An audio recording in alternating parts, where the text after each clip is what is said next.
Hey. Hey, everybody. Whew. Hi. What's up, Seb? What's up, George? What's up? A quiet symphony.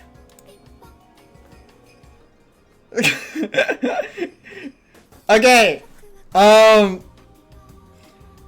Guys, I would have never guessed that I would be playing a game such as this. For context, I was a little bit lost about what to stream, was looking at suggestions, but y'all suggested quite a bit amount of dating sims. I don't know if it was because y'all genuinely wanted to see gameplay or if it was just because y'all wanted to see me play those games. But there was one called, let me read the title.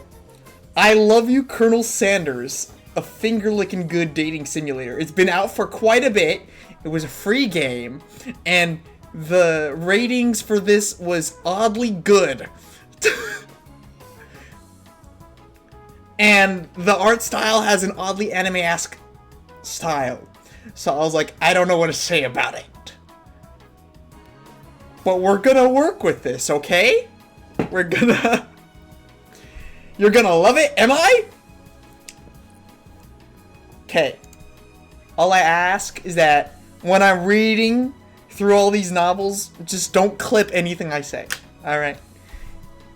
We're gonna be set for life. As long as you do just that. Okay. Let me do this last quick thing. And... Alright.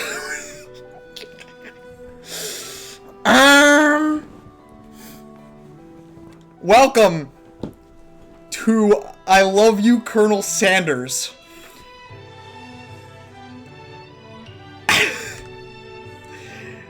Okay, I'm just gonna... Okay.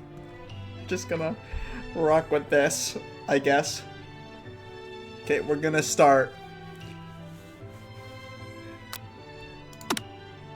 Before we get started, tell us your name. Chat. What do I name myself? Smexy Hot? I was thinking that as well. I was thinking the exact same thing. Any objections to this name? I think this is perfectly fine. Me personally. Okay. We're gonna do it. Smexy Hot. Oh gosh. Oh gosh! The sounds. The sound effects on typing. Whoa! Okay. Colonel Sanders. No. It's gonna be Smexy Hot. Give me a second. Alright. This wonderful Pikmin username is back at it again. Alright,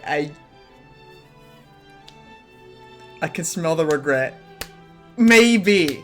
But we're gonna run it all the way through.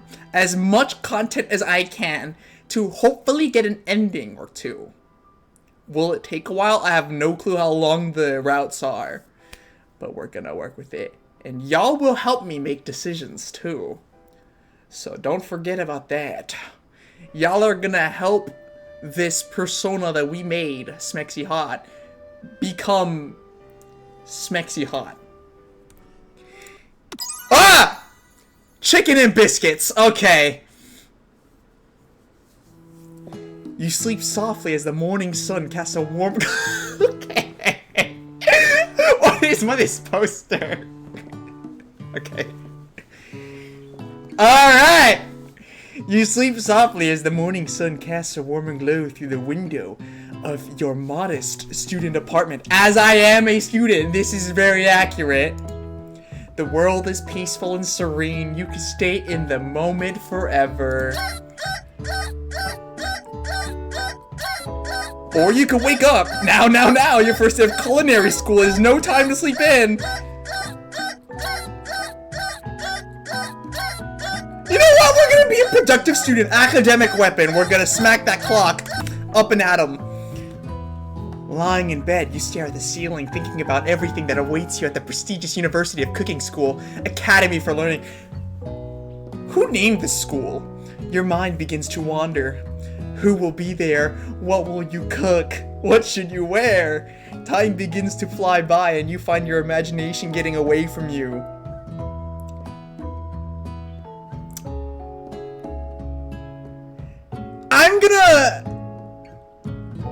I'm gonna think about the future. Yes.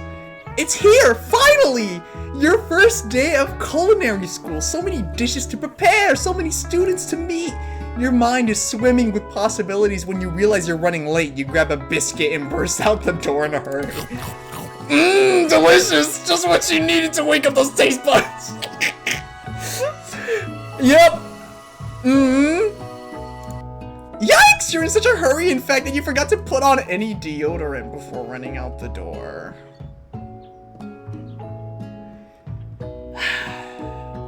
Okay, guys. I've made a bad decision already. You're sweating buckets as you rush to arrive on time. Maybe I should be an academic weapon starting now.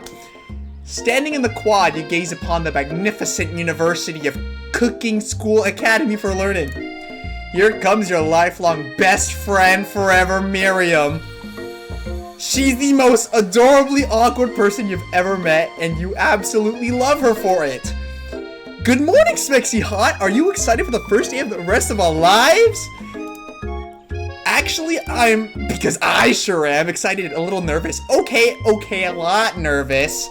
It's just that this morning I made breakfast for myself, but, well, when I ate it, I couldn't taste any love in the food. What if I'm no good? What if I fail? Classic Miriam, raised by MasterChef parents, she's always held herself to a very high standard. Ever since we were little babies playing together and you rescued me from that quicksand box. Quicksand box? It's been clear to me that you're the most loving, caring person I know. You're going to do great. But with University of Cooking School, Academy for that is a mouthful. I forget what's in the game, to be honest. I don't even know what's going on in the game. We just started. Okay. But with University of Cooking School Academy for Learning's famous three-day only semesters, I'm afraid of being left behind and never catching up. A sweet girl, Miriam, has always had a flair for the dramatic. This summer, she got so nervous about her first kiss that she chipped a tooth practicing on a mannequin. Should you pep talk her or change the subject to give her some relief?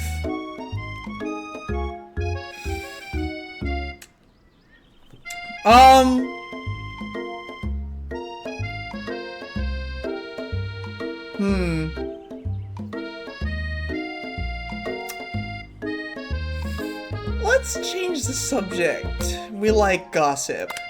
It's hard to see Miriam like this and frankly quite exhausting. Rather than dwell on her anxiety, you try to change the subject to something more interesting. All summer you've been hearing rumors about a dreamy, enigmatic, mystery student who's enrolled at the school. Yeah, that's a little worrisome, but you'll be fine. Now what about this mystery student we read about on the school message board? Any new deets? Oh, get this. I heard his name is Harland, and he's no ordinary student. They say he has powers. He's had them ever since he was born, from an egg.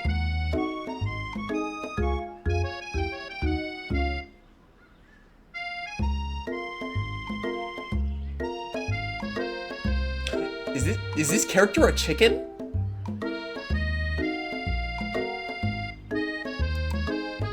An egg? Like a chicken? Don't be ridiculous. But that thing about having powers, it would line up with some of the other rumors I heard. Like, I heard he once fought a bear with just his smile! You both sigh, thinking about a student so handsome that the laws of physics don't dare apply to him. Dreamy. But we'll be like, what the actual F? Just a tad. Before you can get another word out, you're rudely interrupted when someone smacks your books and custom engraved measuring spoons out of your hands and onto the ground. Hey! It's Ashley! Your arch rival! She's totally evil, but you can't help but be filled with jealousy. She can get anything she wants, and she knows it. I promise you not all dating sims are weird. I see. I'm having a hard time trusting that statement. Hello, Ashley. Oh, I didn't see you there, chicken shins. You leave Smexy Hot shins alone. They're perfectly normal shins. Ugh, you can't stand Ashley. Even her name is annoying. You know for a fact that it's actually Ashley, but she had to add extra letters to make herself feel better than everyone. If anyone here knows what perfect shins look like, it's us. We're not going to let you or your really weird insults get to us. Across the quad, you see Ashley's best friend, Van the Man. Oh, Lord.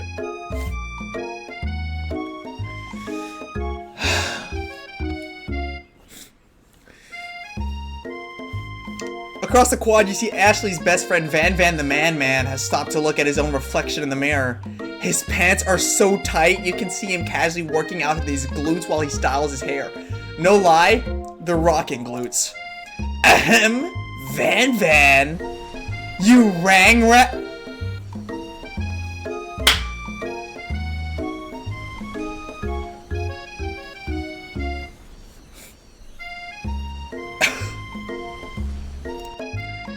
You've never been sure what their arrangement is, but as long as you've known them, Ashley and Van have just been as close as you and Miriam, but substantially more devious.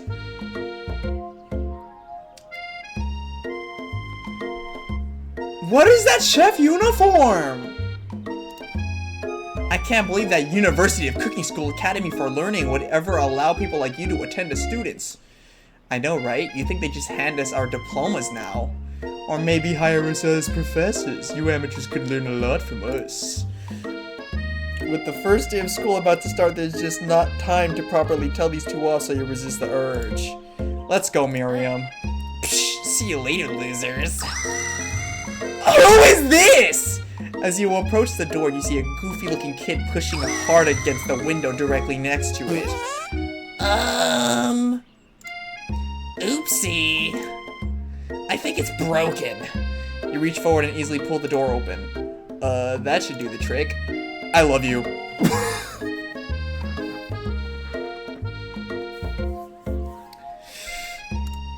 I think you mean thank you. My name is Pop. I was named after my Pop. He's old. Could someone like this also be a student at the school? He must be one heck of a chef. Also, his name tag clearly says Bob, but I guess he's reading it upside down. Hi, Pop! I'm Smexy Hot! So, are you going to make me hold this door all day? Nope! And with that, the young man walks into the building ahead of you. Is it me, or is he kinda cute?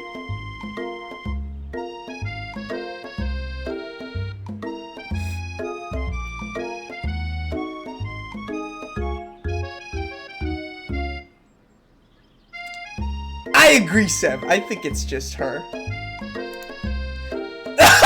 I think it's just you. You both shrug your shoulders before following him into the building.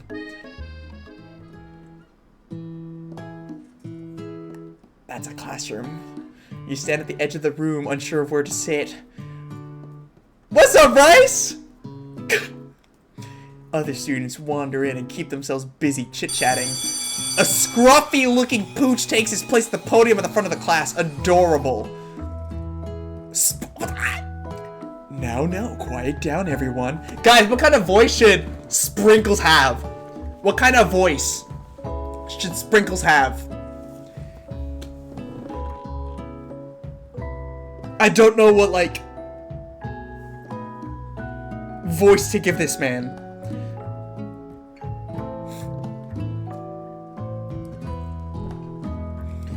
British?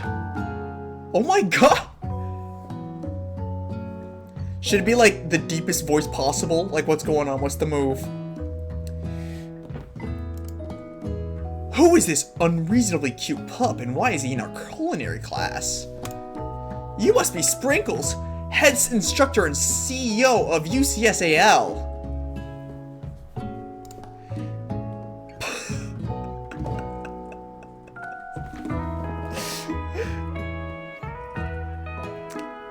Please call me Professor Dog. I may be cute and a little and fluffy, but I still demand respect. Woof. What? A cute dog is our professor? This is the best school ever? I guess only a dog's nose is capable of picking up all the nuances of fine dining.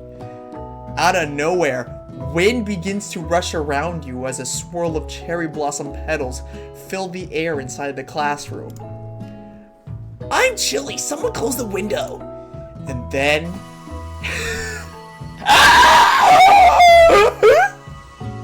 he walks in. Lord, Lord, Lord!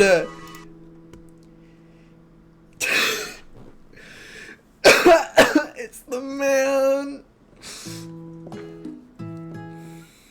You're immediately swept up in the aura of this new student and his remarkable goatee. Who knew anyone could be so handsome? Time stands still. It's him! If it isn't my favorite student, Harland. Colonel Sanders interrupts Sprinkles, Professor Dog, before he can finish his sentence.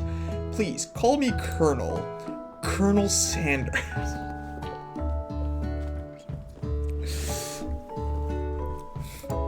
A hushed murmur rolls through the classroom as Colonel Sanders walks down the aisle of desks.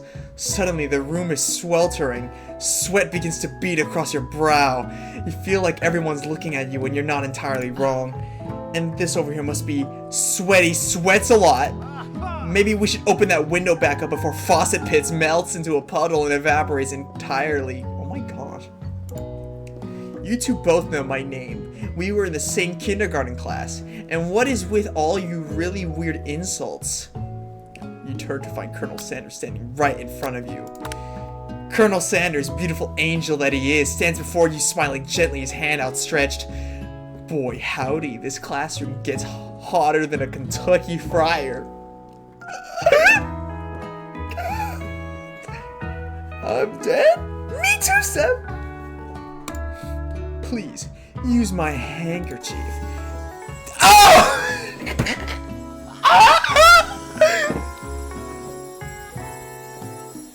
You freeze up. Colonel Sanders is talking to you. Wait, Colonel Sanders is talking to you. And how sweaty you look? You're completely mortified. I look away for 1 second. Yep. This can't be your first interaction. What if he never forgets this moment? How will you respond? Chat, do I take the handkerchief?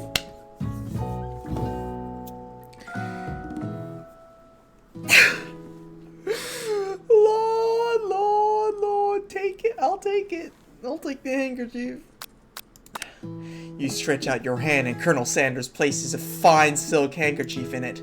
It's so beautiful, you hesitate to press it to your face, but when you do, this feeling is transcendent. It has this natural scent on it. It smells of the most delicious chicken you've ever smelled.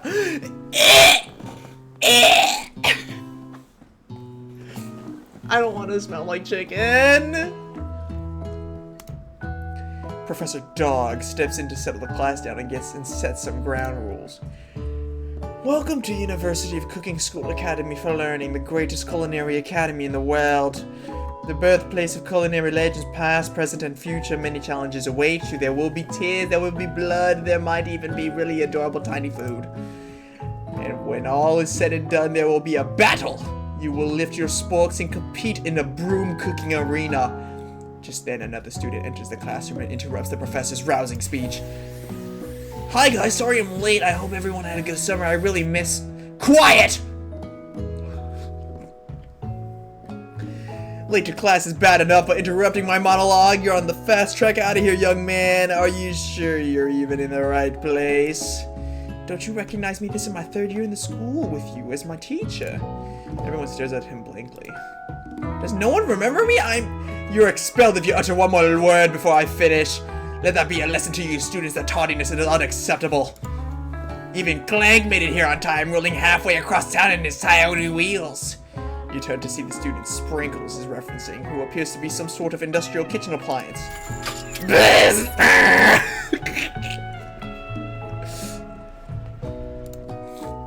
The class bursts into laughter. Oh, Clank, you rascal. Sprinkles walks into the classroom as everyone stands in silent obedience. The best Clank expression, for real. When he gets to you, he lifts his nose into the air and takes a deep sniff. Your diet is lacking. Based on what I'm picking up, you definitely need a multivitamin. You should be taking better care of yourself. You've never had a talking dog as a teacher before, but Sprinkles' reputation for being smart but tough is well known. You decide to try and butter him by giving him a treat from your pockets, but what kind? Let's give him a chicken snack. You reach beneath your apron and return with a chicken snack in your hand. Sprinkles' eyes go wide as he locks onto it. His favorite! Well, I think there might be some competition for new star student. The furry professor... The furry professor immediately devours the snack, leaving your hand slick with a coating of warm doggy drool. I did not want that detail. You see the other students eyeing you jealously, but pay no mind to them. If they wanted to succeed in life, they should have learned the importance of carrying a range of dog treat flavors on them at all times. Settle down, young chefs. Take your seats and prepare to have your minds open to the amazing possibilities of culinary creation. As everyone rushes to claim their favorite seats, you're left standing at the front of the room. Only two options remain. Hey, Spexy Hut, there's still a seat here! It seems that no one has claimed the seat next to me if you're interested. Chat! Two good options, but what will you choose?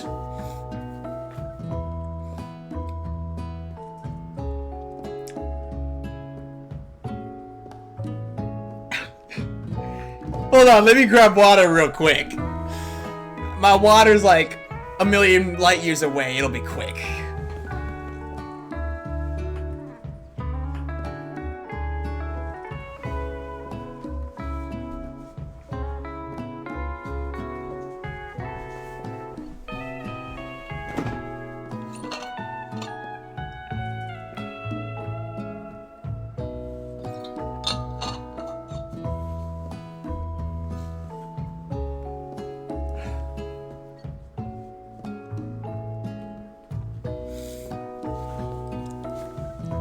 Okay.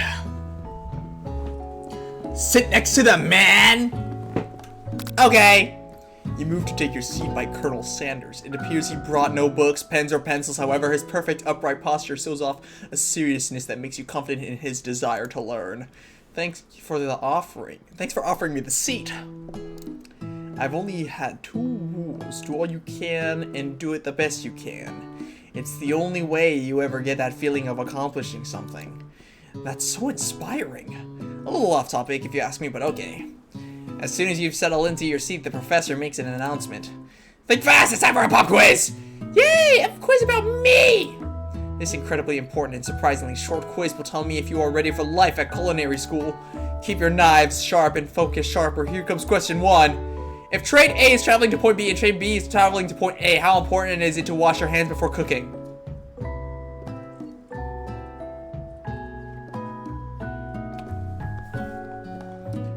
How am I going to do this with mental gymnastics?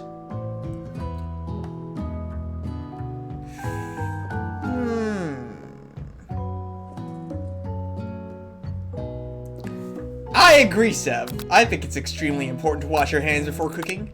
That's right! Force is to tree as chicken is to feather. That's right! What is the most efficient eating utensil ever created? A spork. That's right! What food is best for a broken heart? A pancake that looks like a silly face. That's wrong. Is Sprinkles a good boy? Yes. That's wrong. He's nothing but the best. Oh. The total score is 3 out of 5. It's no perfect score, but at least it's not a complete and utter embarrassment. You catch Colonel Sanders eyeballing your answers. His reaction is hard to read. May I have your attention, students? I have an important announcement to make. Time for lunch! Wow! The cafeteria is as nice as any restaurant you've ever eaten at. It makes sense that a school dedicated to cooking would also be serious about eating. Oh, Lord. A delicious fragrance wafts through the room and tickles the end of your nose. Your mouth waters. Do you smell that? That must be your lunch. It smells crazy good. I bet it's chicken. Everyone, can I have your attention? Is it about lunch? No, I just wanted to apologize for my tardiness. You see, Howdy, folks! I'd like to make an announcement. Hey, it's about lunch. Everyone cheers. But shh! Lunch. She said shh! In honor of the new semester, I prepared something special to share with everyone for lunch. That must be the smell I smelled. Indeed, that smell. You hold your breath waiting to see what food this mysterious student has created. You've heard that he's very talented, but were the rumors true? Is it chicken? Is this? Colonel Sanders lifts a large bucket above his head. Its content glimmer in the light. Lord. Piled high are huge pieces of chicken, breaded and fried to a crispy golden finish. Guys, I'm actually hungry now. Dude, nothing can beat a fried chicken, bro. The aroma envelops you and you begin to feel warm and safe. Colonel Sanders has filled a bucket with chicken. What a novel concept. Your stomach begins to grumble as if to say, stop thinking and start eating. For years, I've been developing a secret recipe for the perfect fried chicken.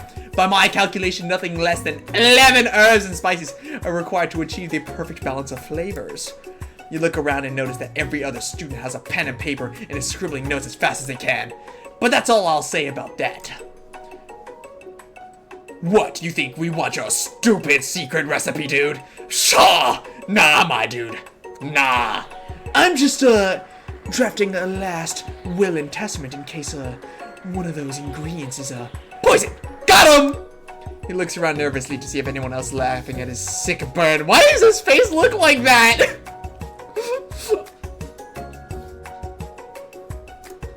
You wait to see what zinger Ashley is prepared to follow up, but she suddenly takes a different approach. Yeah, and I was just like, writing in my diary. Dear diary, today I smelled something beautiful. I knew at that moment that only the hands of a true gentleman could fry chicken so tender. You see her body language change from bitter and evil to sweet and innocent as she slides closer to Colonel Sanders. She realizes that he's destined for greatness and fame with cooking skills like this. She wants him all to herself. Oh, please. Well, Van, the man, if you don't want any, I'll take his. Whoa, hold on. I guess I'll try it. He takes one bite and his eyes grow wide. He starts contorting his face as he tries to hold in his pure exhilaration and acts unimpressed. Easy now, there's enough for everyone. Please, my fellow classmates, dig in. You take one of the pieces of fried chicken out of the bucket and sink your teeth into it. It's amazing! Tasting Colonel Sanders' food transport you into another dimension. Alone with your taste buds gripping a drumstick in your hand, you float weightlessly.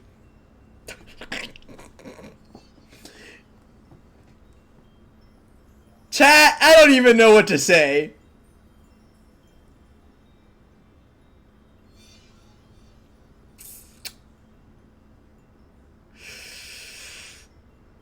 Let's savor the moment. Let's savor the moment and everything that it tells me about Colonel Sanders' culinary heart. The flavors in your mouth are beautiful, pure, heavenly. What a guy! Along with the flavors, you feel something that can only be described as love. For a man? For a flavor? Are they the same? After tasting his food, you try to get some one-on-one time with Colonel Sanders. You approach him. Colonel Sanders smiles ever so softly as you approach. He stops what he's doing and allows you to break the silence. Colonel, I wondered if I could talk to you for a second. Anything for a fellow chef. What exactly was on that chicken? Haha, how bold of you to come out and ask. He has a cane? He has a chicken cane? It's an idea I had for a new combination of flavors that will make me my fortune and establish my legacy for all time as I open a chain of highly successful fried chicken restaurants. No big deal. The cane? Woo! Dude, That's some well energy right there if you play Honkai. It's just you and me are talking. I can keep a secret. In fact, I've got something of my own that I'd be willing to trade. Chat, what do you think he's talking about? What's the rush? The semester's only getting started. We've got 2 more whole days to get to know each other. He's clearly not going to give it up easily, but it doesn't hurt to be persistent. You know what they say about secrets, Colonel. Shouldn't learning be fun? What's up, Pikamoose? Aww. You've got Moxie, I'll give you that. Colonel Sanders looks both ways to make sure you're truly alone and then leans in. How are you, Pikamoose? You can feel his warm breath as he whispers. Just one ingredient, but you can't tell. I use it's something my great-grandmother taught me. You can leave that ingredient to your imagination, fellas. Hey, yo! You're sick? Oh no, Pikamoose, I hope you get well soon. When did you start getting sickly? Was it recent or has it been a bit? I hope it's not anything serious. If it's like hopefully it's like a tiny cold. Yesterday? Oh no! You're dying? I hope you're okay. Beep! Wow! You've never guessed that! In fact, you're not even sure where you'd get some if you searched! While you're wrapped up in that huge revelation, you notice that Colonel Sanders has disappeared! I'm thinking it's from me washing dishes. Oh no! Was it because you forgot to wash your hands after and being wet and cold? Ew! Nah, I'll be like that sometimes. While everyone is still in that cafeteria, you decide to look for him. But I hope you get better soon. Take the necessary medicines, taking it easy. Just sit back and relax and listen to Colonel Sanders, I guess. You find Colonel Sanders outside, standing in the quad. Oh, it's you again. Howdy. Sometimes I like to come outside and look at the school buildings. I think about how my story will continue on after I've graduated. It sounds like you have big plans. I dare say, the biggest. I will leave my mark on this world. You can bet on that. Daddy? Get out! Get out! I forgot if I have that soundboard. But if I do... What do you mean, clip that? No. Alone together for the first time, you figure now is that perfect moment to show your personality to him.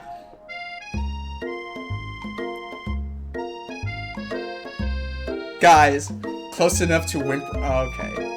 Okay. Chat, let's be modest but thoughtful. We are a very supporting person. We're not gonna be that guy that tries to flex. Chip it. Chip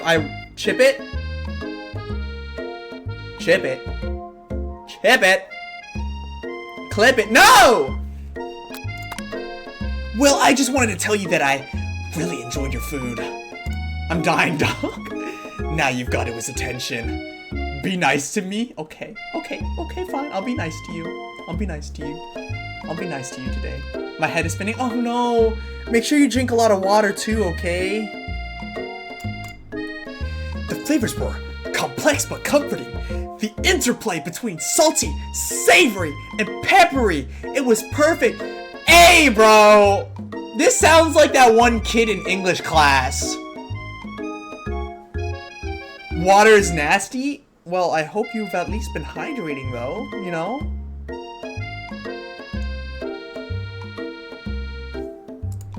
I appreciate the compliments, Mexi Hot. I'm sure you'll be a big success. Yes, with soda? But I recommend water, you know?